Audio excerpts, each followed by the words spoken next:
Good question. A sacrament is a special ceremony we do at church, a way that God shares His love with us. So, it's a special gift from God. Yes, indeed. You're very smart. Sacraments are God's special gifts to us, helping us to know and feel His love. How can we experience it? I will take you through each sacrament. My dear ones, at baptism, we are marked as children of God. It is a sign of God's love and grace, showing that we belong to Him. Through baptism, we all become brothers and sisters in God's family. Wow, we are blessed to receive baptism. Let's experience baptism now.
Sacrament is confirmation.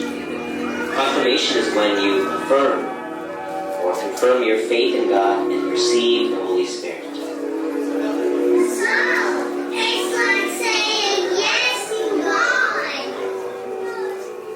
Yes, indeed. It's your personal yes to God, promising to live a life following His teachings. Let me share the real experience how confirmation is administered.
commemorates the Last Supper, the meal I shared with my disciples before I was crucified.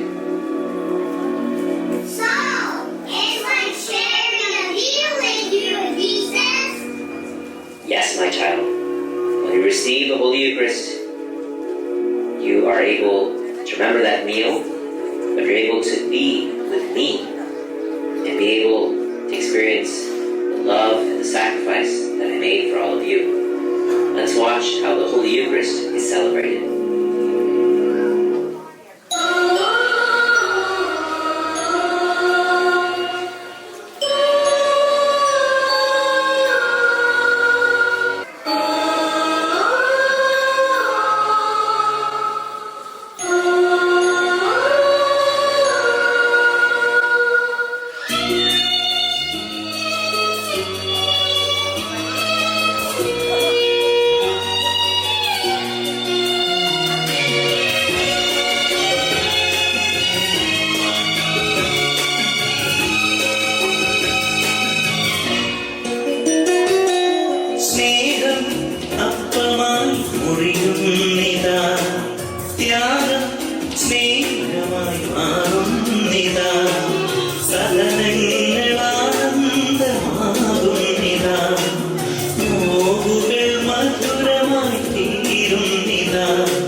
Reconciliation, also known as confession, is when we admit our mistakes and ask for God's forgiveness.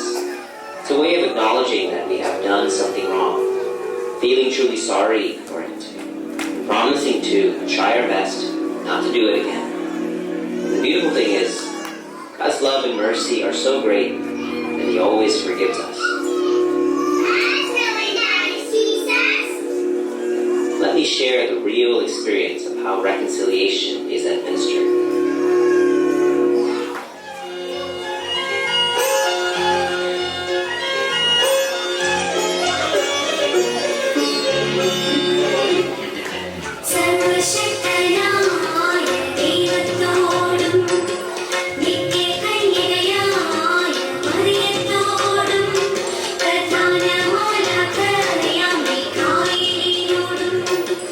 യോഹന്നാനോടും വിശുദ്ധ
the anointing of the sick, we ask for God's grace to comfort them, relieve their fear and anxiety, and restore their spirit.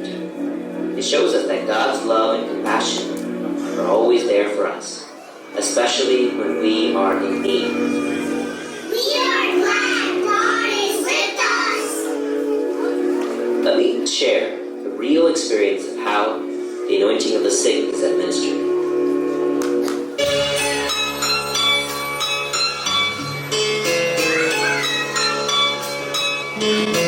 ദൈവത്തിന്റെ കുഞ്ഞല്ലേ നീ, സങ്കടത്താൽ വാടിയിടല്ലേ.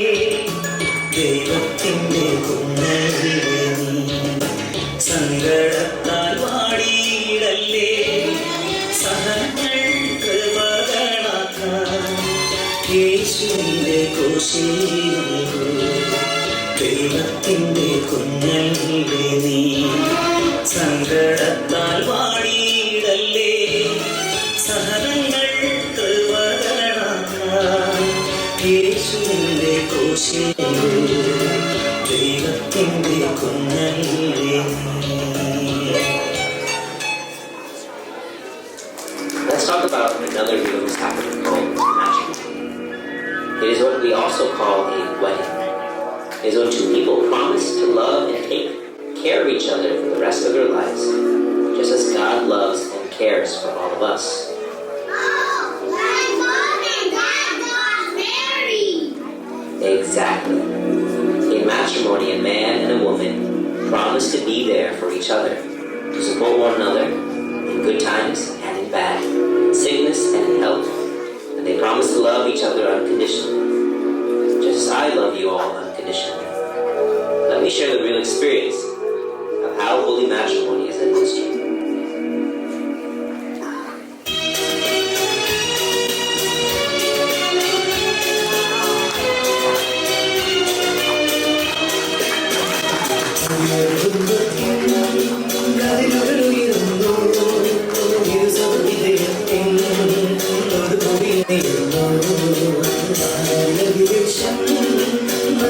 സൃഷ്ടിച്ചു അവനൊരു സഖിയുണ്ട്, അവനൊരു തുണയുണ്ട്.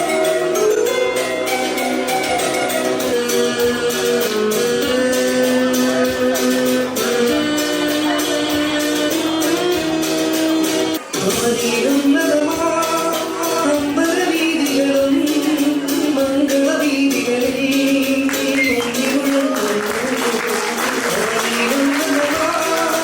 അമ്പലവീതികളും മംഗളവീതികളിൽ പൊങ്ങി മുഴങ്ങുന്നു. ആദിലകിലേശൻ മനെ സൃഷ്ടിച്ചു അവനൊരു സഖിയുണ്ട്, അവനൊരു തുണയുണ്ട്.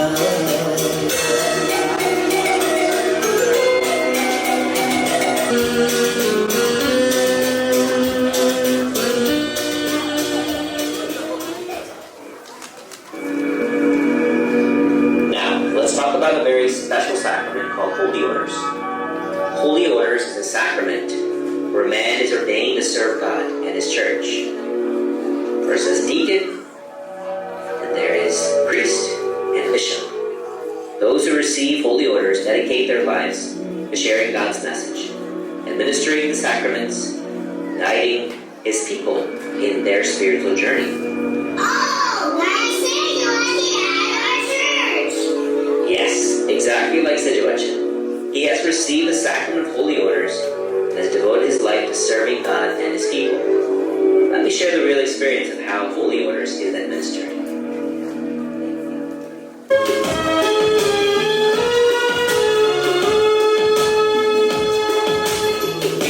പുരോഹിതനീശോയെ, നിന്റെ പുരോഹിതദാസരെ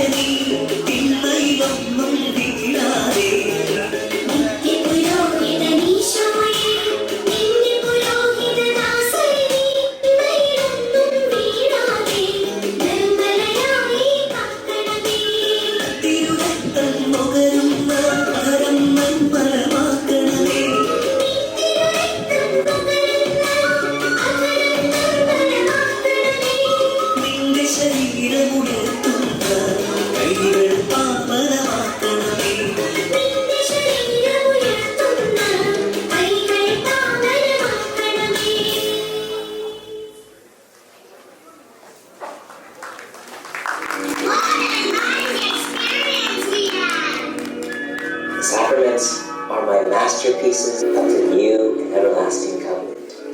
I love you, my dear children. Sacraments are my gifts of love to you.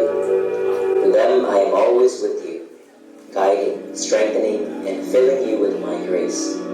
Stay close to the sacraments, for they will keep you close to me and help you grow in faith, love, and joy. ഏതൊരർത്ഥത്തിൽ ചോദിച്ചാലും സഭയുടെ കൂദാശകൾ ഏഴാണെന്നും അവയുടെ അർത്ഥം എന്താണെന്നും നാം എപ്പോഴും ഓർത്തിരിക്കണം.